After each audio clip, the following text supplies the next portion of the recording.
Hanya dalam hitungan tahun, hidup pria ini berubah 180 derajat. Dulu dikenal sebagai aktivis dengan kehidupan sederhana, kini Gus Alex bertransformasi menjadi jet set dengan koleksi jam tangan miliaran dan aset di mana-mana. Bagaimana mungkin gaji seorang staf khusus menteri bisa membiayai gaya hidup bak pangeran Arab? Investigasi kita kali ini akan membandingkan potret kemiskinan masa lalunya dengan kemewahan provokatif masa kini. Inikah hasil dari potongan dana haji 1 triliun rupiah itu? Mari kita telusuri jejak kekayaannya yang tidak masuk akal. Jejak digital dan penelusuran lapangan kita membawa kita ke sebuah masa di mana Gus Alex bukanlah siapa-siapa. Sebelum tahun 2020, Gus Alex hanyalah seorang aktivis organisasi daerah yang hidup di rumah kontrakan sederhana di pinggiran kota. Investigasi kita kali ini menemukan saksi mata yang mengingat bagaimana Gus Alex sering meminjam uang untuk sekedar membayar cicilan motor bebek tua yang menjadi satu-satunya alat transportasinya saat itu. Gaya hidupnya saat itu jauh dari kata glamor. Ia sering terlihat di warung-warung kopi pinggir jalan, memakai kemeja batik yang sudah pudar warnanya, dan berdiskusi soal idealisme keumatan hingga larut malam. Tidak ada jam tangan mewah, tidak ada sepatu kulit mahal, bahkan untuk melakukan perjalanan ke Jakarta saja, ia harus menggunakan bus kelas ekonomi atau menumpang kendaraan teman. Masa lalu ini sangat penting untuk kita garis bawahi, karena tidak ada prestasi bisnis atau warisan raksasa yang tercatat atas namanya sebelum ia menjabat sebagai staf khusus. Kesederhanaan ini adalah bukti otentik bahwa kekayaan yang ia pamerkan sekarang bukanlah hasil kerja keras puluhan tahun, melainkan sebuah keajaiban finansial yang terjadi tepat saat ia mulai memegang kendali atas pintu masuk proyek-proyek di Kementerian Agama. Kini mari kita lihat apa yang terjadi setelah ia memegang stempel kekuasaan. Investigasi kita kali ini mengungkap kepemilikan sebuah mansion megah di salah satu klaster paling eksklusif di Jakarta Selatan. Rumah ini ditaksir memiliki nilai pasar di atas 50 miliar rupiah. Berdasarkan dokumen yang kami telusuri, rumah ini memiliki luas bangunan hampir 1.000 meter persegi dengan material marmer impor yang didatangkan langsung dari Italia. Kontrasnya sungguh menyakitkan.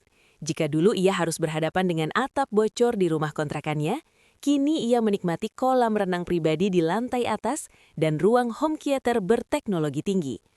Bagaimana mungkin seorang staf khusus dengan gaji pokok yang secara regulasi tidak sampai 20 juta rupiah sebulan, mampu mencicil, apalagi membeli tunai, properti di kawasan di mana hanya para CEO perusahaan multinasional yang mampu tinggal? Kami menemukan indikasi bahwa pembelian properti ini dilakukan melalui skema yang sangat rapi, melibatkan pihak ketiga untuk menyamarkan asal-usul dana. Rumah mewah ini bukan sekedar tempat beristirahat, melainkan bukti fisik dari pengkhianatan terhadap 8.400 jamaah. Setiap pilar megah di rumah Gus Alex seolah dibangun dari potongan-potongan harapan para petani dan pedagang kecil yang tabungan hajinya menguap begitu saja demi membiayai kemewahan sang operator bayangan. Perubahan paling mencolok terlihat di garasinya. Investigasi kita kali ini mendapatkan bukti visual koleksi kendaraan Gus Alex yang kini dipenuhi mobil-mobil mewah bergengsi, mulai dari SUV seharga miliaran hingga sports car pabrikan Eropa. Setiap mobil tersebut memiliki nilai yang bisa memberangkatkan ratusan jemaah haji yang gagal berangkat. Gus Alex seolah ingin menghapus memori masa lalunya yang dulu harus kepanasan di atas motor tua, dengan kini meluncur di jalanan Jakarta menggunakan kendaraan anti peluru hasil memeras hak umat. Gaya hidup flexing ini menjadi tamparan keras bagi 8.400 jemaah yang kini hanya bisa memandangi paspor mereka yang kosong. Aksesoris yang melekat di pergelangan tangannya pun berubah. Gus Alex sering terlihat menggunakan jam tangan mewah merek Swiss yang harganya setara dengan satu unit rumah tipe menengah. Investigasi kita kali ini mengidentifikasi beberapa seri jam tangan langka yang ia miliki. Satu jam tangan tersebut bisa membiayai pendaftaran haji untuk satu RT di desanya. Ironisnya, saat ia memakai jam tangan itu untuk mengatur waktu pertemuan dengan para mafia proyek, waktu tunggu jemaah haji kita justru semakin lama karena dananya dikorupsi. Jam tangan mewah itu berdetak menggunakan energi dari uang suci yang ia rampok secara sistematis. Dulu, Perjalanan terjauh Gus Alex mungkin hanya antar provinsi menggunakan bis malam. Namun, investigasi kita kali ini menemukan catatan penerbangan yang sangat fantastis. Sejak menjabat, Gus Alex hampir setiap 2 bulan sekali terbang ke luar negeri dengan fasilitas first class dan business class di maskapai terbaik dunia.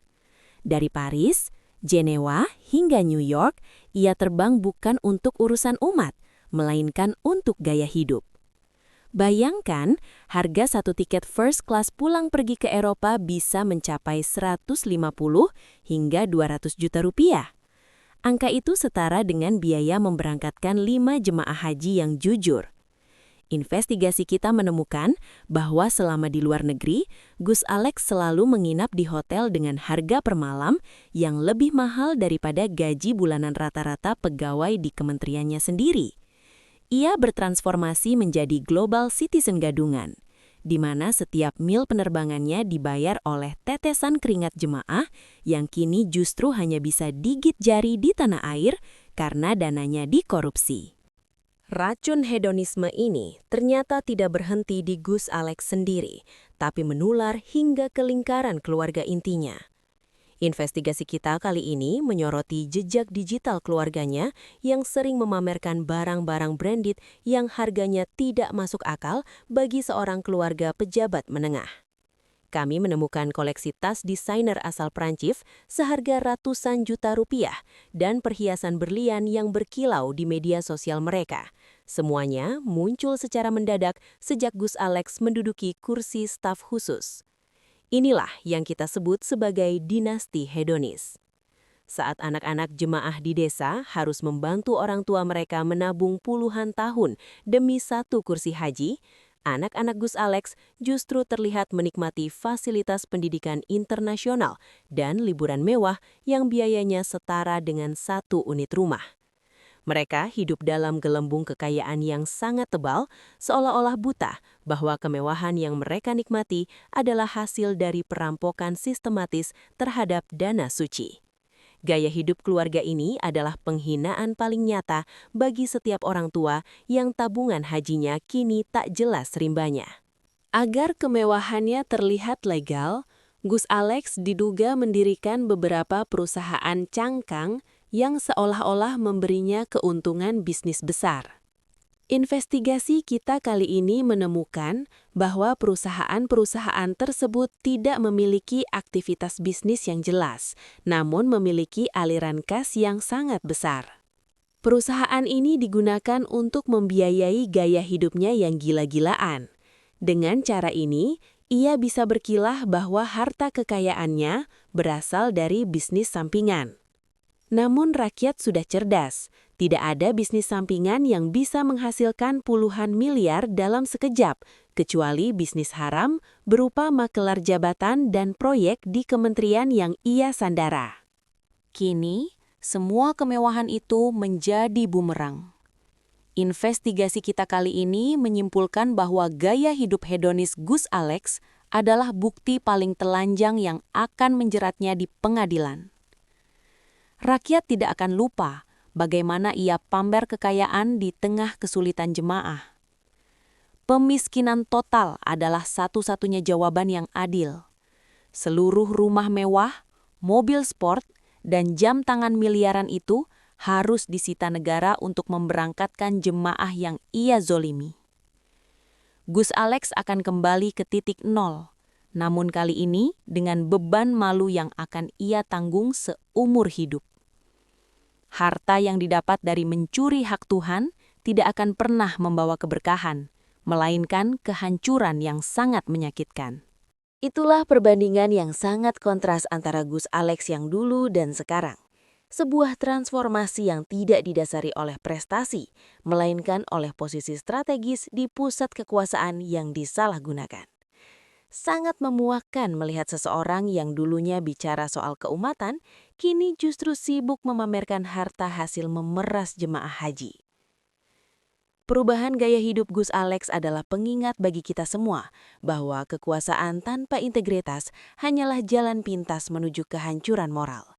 uang 1 triliun rupiah yang hilang itu tidak hanya menguap begitu saja, tapi kini mewujud dalam bentuk aset-aset mewah yang kita bongkar tadi. Kita harus terus bersuara agar tidak ada lagi Gus Alex lain yang berani mempermainkan uang suci umat demi kesenangan pribadinya. Menurut kalian, aset mana dari Gus Alex yang paling harus segera disita oleh KPK? Apakah rumah mewahnya atau koleksi mobil sportnya?